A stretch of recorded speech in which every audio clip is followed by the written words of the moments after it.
The pressure keeps mounting on the Trump administration over the Jeffrey Epstein files.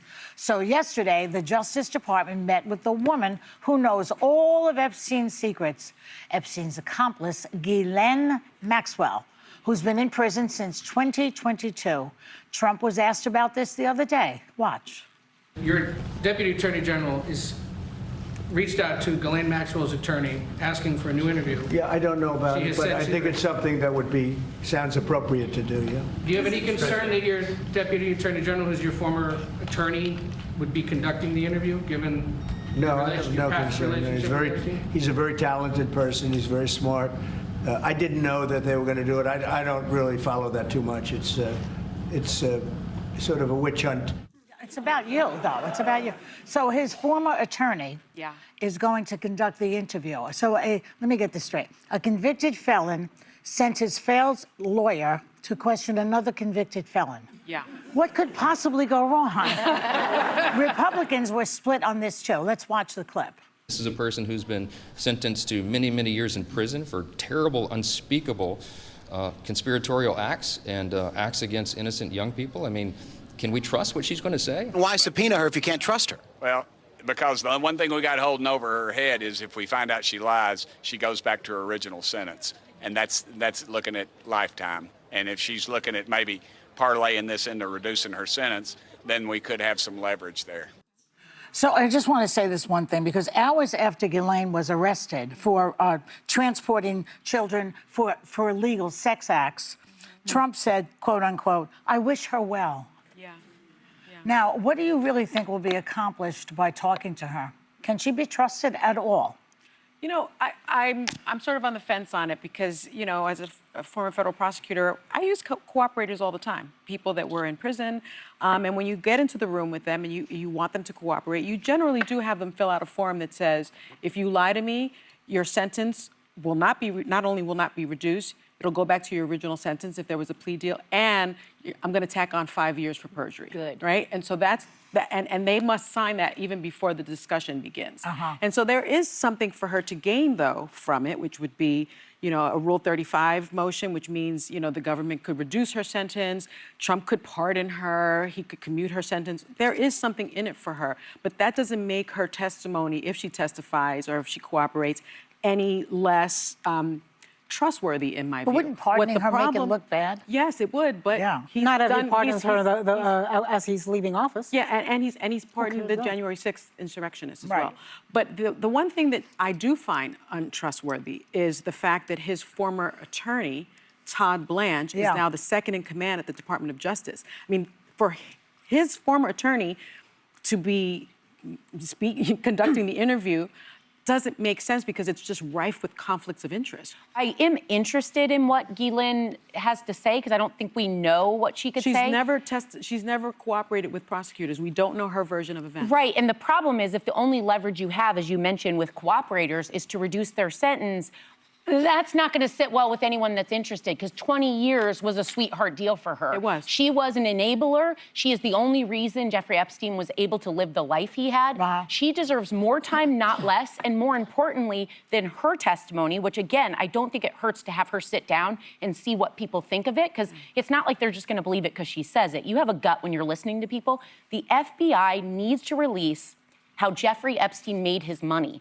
That man was a college dropout who spent a minute on Wall Street and then did financial services for some billionaires, and there's no record of the transactions of money. Anyone who's ever worked in a company or in finances know there are transactions. No one knows how he got his money, and I think that is the way to go to find out more. That's the thing about a cooperating witness. You want corroboration. That's what they would get. They would get something like that. I personally don't have any interest in hearing from Ghislaine Maxwell. I don't trust somebody who's a convicted sex offender or sex trafficker, somebody who there's a special evilness to me of a woman who would help a man traffic underage women for sex abuse. In the Southern District of New York, attorneys wrote in 2002, Maxwell engaged in a significant pattern of dishonest conduct. The defendant has lied repeatedly about her crimes, exhibited an utter utter failure to accept responsibility and demonstrated repeated disrespect for the law and the court. This is a person whose only motivation in my eyes would be to lessen her own sentence. Yeah, if you're on for 20 years, right. why not perjure yourself and hope that Donald Trump might pardon you or that you might get some kind of sweetheart deal? And Tim Burchett, that congressman at the end, sort of alluded to that at the end, sort of like, well, she has this incentive. I want to see grand jury testimony, and I want to see what else the Department of Justice has. They have witness testimony, and I'm also more interested in hearing from actual victims if they're willing to share what they experienced. But would That's we what ever the get public to see needs this know. on television ever? Well, if she, I mean, That'd be look, fine. if I she don't believe so. testifies in front of Congress, which is something that's being talked about, Yeah. I mean, I But not guess in a federal courtroom. I guess they could do it. But to me, the Department of Justice is, under Pam Bondi, is trying to throw any bone they can at the MAGA base and Americans asking questions by doing things like going to a judge, asking for the release of grand jury testimony when they know that's very hard to get reopened, Secret, yeah. by doing this with Ghislaine Maxwell, when they have a bulk of information readily available at the Department of Justice that once they redact the victims' names, which they should have done already, they can release today. They are not doing it because for some reason there is something there that they don't want released. And I want people to remember this because, you know, this has lasted now for almost 3 weeks, this conversation. It is unbelievable. Nothing has happened like this to Trump before. I want people to remember this because I keep hearing in the media, Trump supporters and media folks refer to them as associates. I call on that. They were not associates. They were incredibly close friends for 15 years. There's all sorts of pictures of them partying together, socializing. They flew in each other's planes. Epstein attended Trump's wedding. This is not an associate. This is not a colleague. This is not an acquaintance. It's a friend. They were very close friends. The fight they got into, Trump supporters like to say on TV that Trump kicked him out of his club for being a creep. They got into a fight over a real estate deal in Palm Beach. Ironically enough, a house called La Maison de l'Amitié, which in French means the house of friendship. That's what they got into a fight over. It wasn't because it was, and then shortly after they got into a fight is when the Palm Beach police received the tips of what was going on in Epstein's house. So people need to keep asking So when questions. he calls him a creep, that's what he's referring to.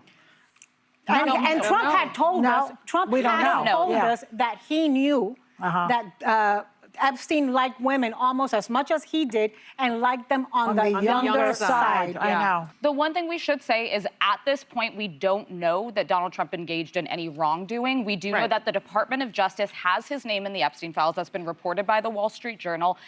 We also know that the Department of Justice had that in the entirety of the Biden administration. I have a hard time believing, I know how high of esteem you all hold Joe Biden in, that his Justice Department had evidence Donald Trump committed one of the most horrific crimes you could and did not pursue that if they had that evidence.